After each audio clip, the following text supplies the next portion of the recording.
Harka fuulee nageenya dursuu kabajamoo daawwattoota Egereen News Network oduusaa kana qabannee isiniif dhiyaannee jirra. Oduusaa kana waliin ana beenyaa gammadaatiin duraan dursaa hangafoota oduum. Lolli naannoo Tigraayitti gaggeeffamaa jiru cimee itti fufee jiraachuu TMH Tigraay Media House gabaase. Amantaa dahannaa godhachuun namoonni burraayyuutti bataskaana Waybal Maariyaamitti hokkoraa kaasan suura aartist Hacaaluu Hundeessaa kukkutuu isaanii namni ijaan argan tokko HNNitti himanii jirani.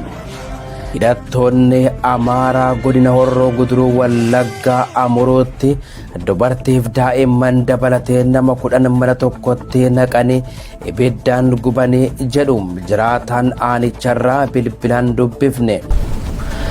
Kanneen jedhan hangafoota oduu turanii amma oduu bal'inaan.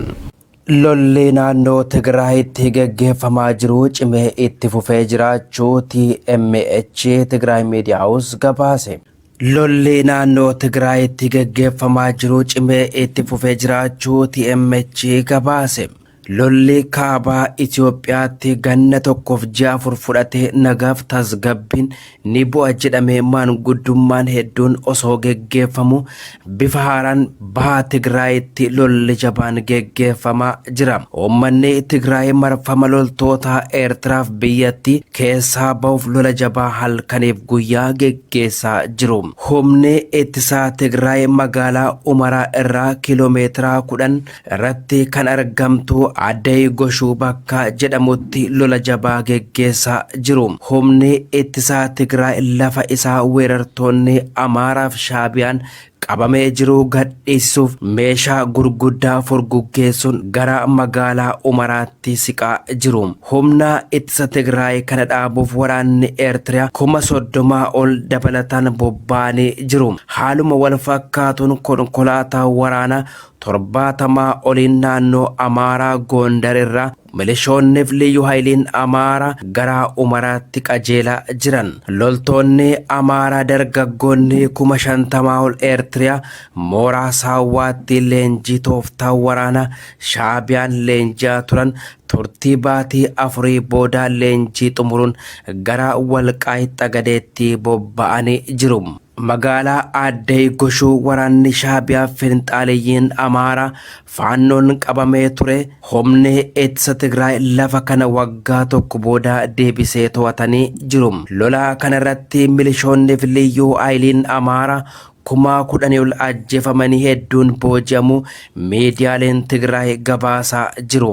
Gama biraan godina Waagimraa aanaa 2 addii bilisa baasaa uummata aga'uuf humni ittisa Tigraayin qabamu tiyaanaan bulchaa godina saba addaa Waagimraa obbo Tasfaayee Gabree DW raadiyoo Jarman Doochi Beleef himanii jirani. Aanaan Abargalleef Tsagabijii guutummaan harka humna ittisa Tigraay jiraachuuf aanaa Zaqalaatti ammoo ganda tokko humni ittisa Tigraay qabatanii jiraachuu himee jira. Lola biyyattii keessatti adeemaa jiru dhaabuuf maanguddummaa bakka bu'aan gamtaa Afrikaa Olusegun Obasanjoon gaggeeffamaa jiru. Lolli kun ni dhaabbata jedhamee yaadamus bifa jijjiirrate itti fufee jira.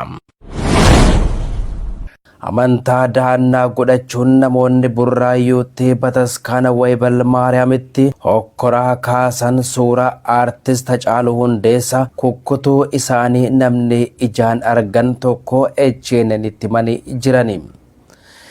Taaboti Waybal Maariyaam jedhamu kan burraayyuu naannoo Ashawaa Meedaa aanfootti galuu finxaaleyyii Amaaraa alaabaa Lummuxxi qabannee galchina jedhaniin alaabaa sana qabatanii galchuuf imalaa turan.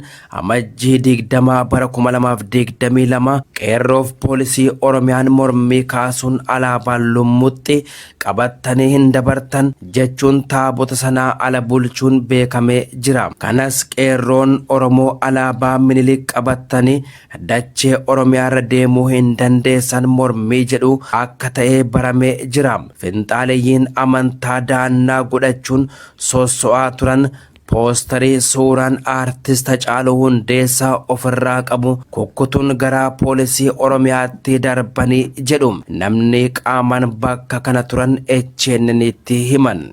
Waan uumameedha guyyaa taabonni maaramii itti galuudhaaf adeemaa jirutti gaafa 12.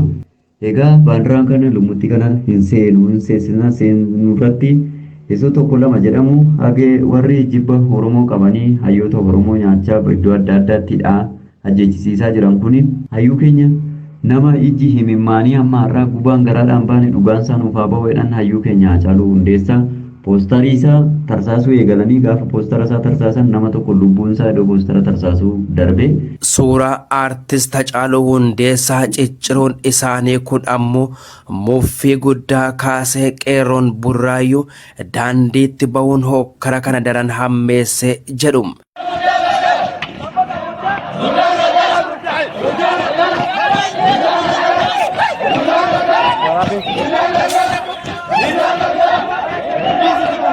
Finxaaleeyyiin alaabaa Minilikiin deeman dhakaa gara mana uummataatti darbachuu gara poolisii Oromiyaaf ilmaan Oromoo alaabaa kana qabatanii hin seentan jedhanitti dhakaa darbanii jedhu. Kanuma hordofee mormii dhalateen poolisiin Oromiyaa hokkaraa finxaaleeyyii Amaaraa kaasan bittimsuun nagaa eegsisuu yaalaa ture. Guyyoota darban kana hanga har'aatti mootummaan federaalaa deeggarsaa finxaaleeyyota kanaaf taasiseen poolisiin federaalaa burraayyuu erguun qeerroo kaleessaa alaabaa lumutti hin qabatamu jedhee hidhaa jirus jedhan. Yeroo ammaa kana miirri qeerroof poolisii Oromiyaa agarsiisaa jiran miira aariin guutame ta'us mul'ataa jira jedhu. Poolisiin federaalaa seeraan ala naannolee cabsee dachee Oromiyaa seenuun taaboti sun alaabaa lumuttiin marfame akka galuu godhee jiraachuun ammoo komii guddaa daran kaasee jiras jedhan. Uummanni Oromoo ajjechaan irraan dhaabbanne saamichi irraan dhaabanne finxaaleeyyiin Amaaraa karaa bakka argee dhufee uummata Oromoo irratti reebicha ajjecha abaarsa raawwachaatii jira waan ta'eef uummanni Oromoo dammaqee of eeguu biyya isaa eeguu daangaa isaa kabachiisuu qaba. Finfinneenis kanuma Oromoodha. Har'a mootummaan naftanyaa kun harka irra qabachuudhaan Finfinnee diinaaf laatee diina uummata Oromoo. Hidhattoonni Amaaraa godina Horroo Guduruu Wallaggaa Amuruutti dubartiif daa'imman dabalatee nama 10 mana tokkotti naqanii ibiddaan gubanii jedhu jiraataan aanicharraa bilbilaan dubbifne. Weerarri babal'ifannaa lafaa giddugala godhachuun milishaan Amaaraa godinaalee Wallagga Bahaa Horroo Guduruu Wallaggaaf Shawaa Bahaatti itti fufiinsaan raawwataa jiran aanaalee hedduu keessatti hawaasni rakkoo jabaarra bu'ee jiraachuu gabaasaa turuun keenya ni yaadatama. Haleellaa milishoonni Amaaraa maqaa faannoo jedhuun socho'an godinaalee kanneen itti raawwataniin ji'oota muraasaa as lubbuun namoota dhibbootaan lakkaaman darbuun horii hedduun saamamu. Manneeniif midhaan dabalatee qabeenyaan hawaasaa guddaan gubamuuf lafti bal'aan humnoota kanneeniin weeraramee jiraachuu odeeffannoon hawaasarraa yeroo garagaraatti nu qaqqabaa tureef ragaan keessoo mootummaa bilxiginnaa arganne ni mirkaneessa. Haleellaan weerara lafaa galma godhate kun ammas nurratti hin dhaabbanne jedhu jiraattonni godina Horroo Guduruu Wallaggaa aanaalee Amuruu fi Jaardagaa jaartee dubbifne. Haalli keessa jirru haalli Oromoo waan dubbatamutu waan haasa'amutu hin qabu. Lafti kun lafa xiqqaa miti, lafa baay'ee guddaadha. Bobaa nu seente handhuura nu qabatte naftanyaan abbootii keenya akkanan goone akka ilmaan keenyatti ta'aa jiran waan sitti mun qabu. Atii gadi agadaangaa Amaaraa kan qaqqabu bishaan mormor kan ga'u dhaamaa jira jechuudha haga guyyaarra. Tibbana aanaa Amuruu gandaa Cidhaatti jedhamu keessatti yoo xiqqaatee namoota 15 irratti ajjechaa suukkanneessan raawwachuu kan himan jiraattonni hidhattoonni kunneen aanaa Jaardagaa jaarteettis itti fufiinsaan nama ajjeesaa jiraachuu himu. Haleellaa wixata darbee gandaa Cidhaatitti raawwateen namoonni lubbuun oolan yeroo ammaa qe'ee ofirraa buqqaanii magaalaa Amuruu buufatanii jiraachuu kan himan maddeen odeeffannoo filannoo qabeenyaan isaanii guutummaatti saamame kan hafes gubamuu ibsanii jiru. Aanaa Amuruutti yeroo haleellaan garee milishaa faannootiin raawwatamuu qaamonni mootummaa neetworkii balleessanii hawaasi haala mudatullee dhagaye akka waliif hin birmanneef danquu ibsuun qaamni mootummaa hidhannoo nurraa hiikee haleellaaf nu saaxilurraa eegalee hanga ulaa qunnamtii cufuun hawaasi rakkoo mudatee dhagaye akka waliif hin birmanne taasisuutti dabaanuu irratti raawwataa jiruun ifatti gochicha keessaa qoodaa fudhataa jiru jedhan. Wixataa ergaa neetworkii balleessanii booda milishoonni nuti faannoodhaa ofiin jedhan namaa fixanii ergaa hammi du'ee kan lubbuun hafee buqqa'ee Amuruutti godaanee ergaa wanni hunduu dhumatee booda neetworkii deebisanii namni akkatti dhagee waliif birmatullee hin qabu ture. Dubartiif daa'imman dabalatee nama 10 mana tokkotti naqanii bakka tokkotti gubanii jiru jedhu jiraattonni aanicharraa bilbilaan dubbifne.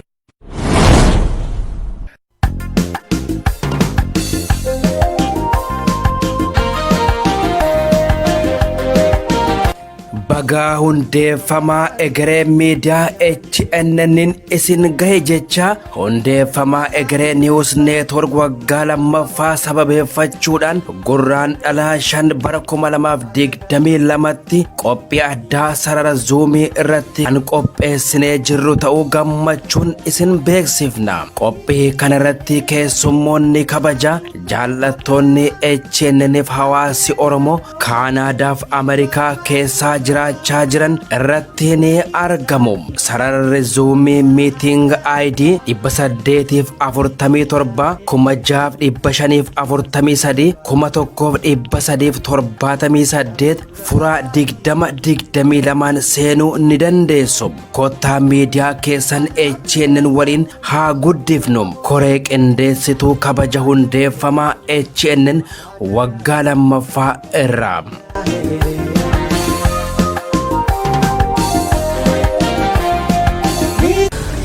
Hayyen kabajamoo daawwattoota egeree niwus neetwork koduunsaa kanaaf qabannee isiniif dhiyaannee asirratti goolabnee jirra.